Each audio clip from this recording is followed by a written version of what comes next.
This episode is sponsored by Free Market Kids. Hey everybody, welcome to Orange Hatter. Today you'll be listening in to part 3 of my conversation with Ella. What is the timeline of that university guide?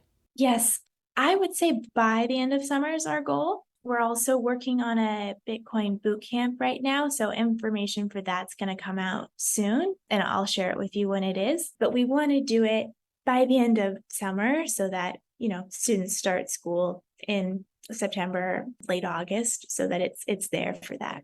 So is that guide an interactive, like if they just sort of go down a list of majors and if they, like you, the example you gave, they have a philosophy major, they click on that and then you have a little blurb and then a link to something else? Yes. So how we have it right now is that it's going to be on our website, and just like you said, it'll kind of have the list of majors, and then they can click on it. Some of the components of it will be some written text about it, and then also perhaps, if applicable, a book or maybe a short YouTube video. There's just more resources they could go to, and then also some good follows on Twitter. And the reason that we want to try and give them as many different methods to learn is because everyone learns differently. And so if they just click on it and they see, I don't know, maybe even 2 paragraphs, I mean, you spend your whole day at school reading or writing paragraphs. And so just want to make it easy for students. And if hopping on a Twitter space with someone that we selected is what they need, or a short YouTube video or an audiobook, whatever it is, we're just trying to share that information. It's just genbitcoin.org. So I want to follow up with all the initiatives that you guys are rolling out. So you have that guidebook, but you also mentioned that there's a Bitcoin major that you're working on. Is that part of the same organization or is that a side project of yours? No, it's not. It's a side project of mine. So I am at Cornell, and one of the things I love about being there is that in the school I am in, the College of Arts and Sciences, you can create an independent major. You write a proposal, you get a faculty advisor to support it, and then you can do it. So I really appreciate that about the school and how they recognize there's so much knowledge on campus and everyone has a different interest and they want to support you in doing that. And so I am trying to put together a major focused on Bitcoin.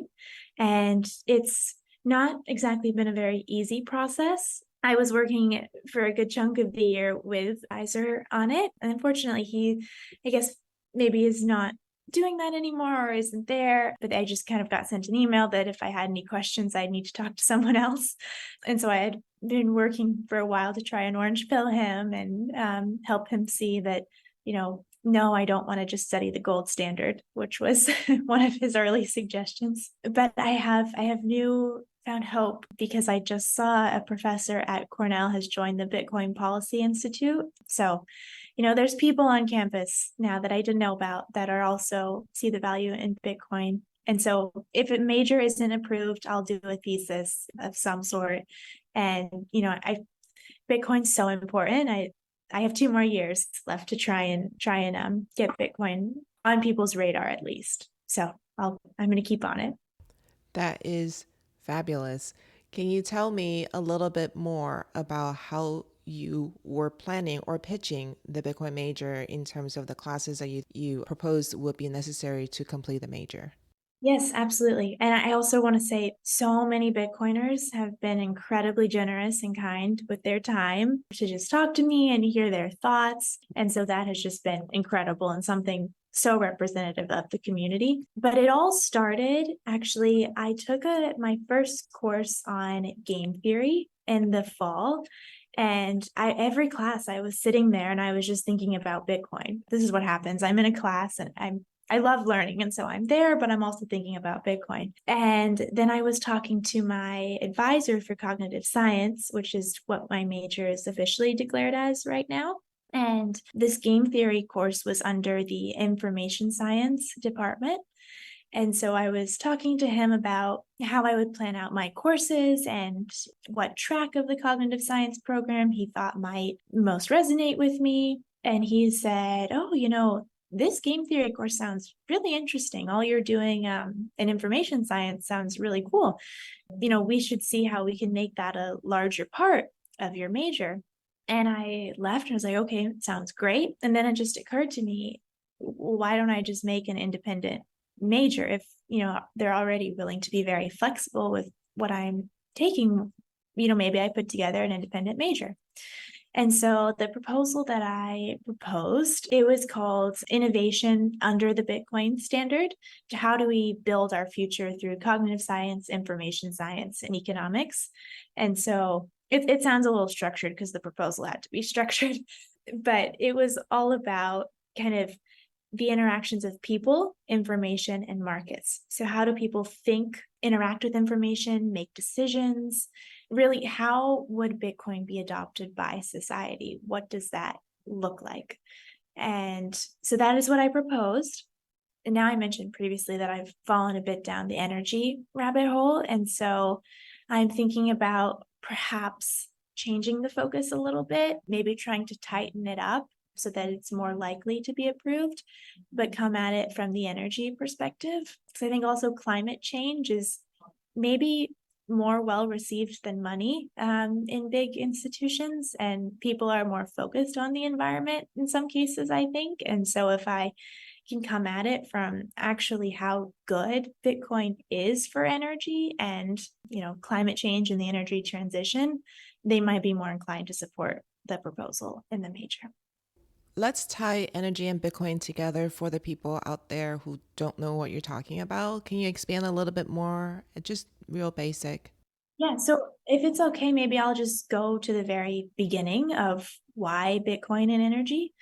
So, and I think also context is always good. So, let's start with proof of stake. So, actually, let's go back a little bit further, even because it's like we mentioned, it's always helpful to have the full context. So, the blockchain trilemma. I don't know if you've discussed this on your show yet, but essentially, with every single, I say Bitcoin, not crypto, but every single kind of cryptocurrency out there, when their blockchain is set up, there's certain trade-offs that have to be made early on. So picture in your head a triangle, and on each point you have security, scalability, and decentralization.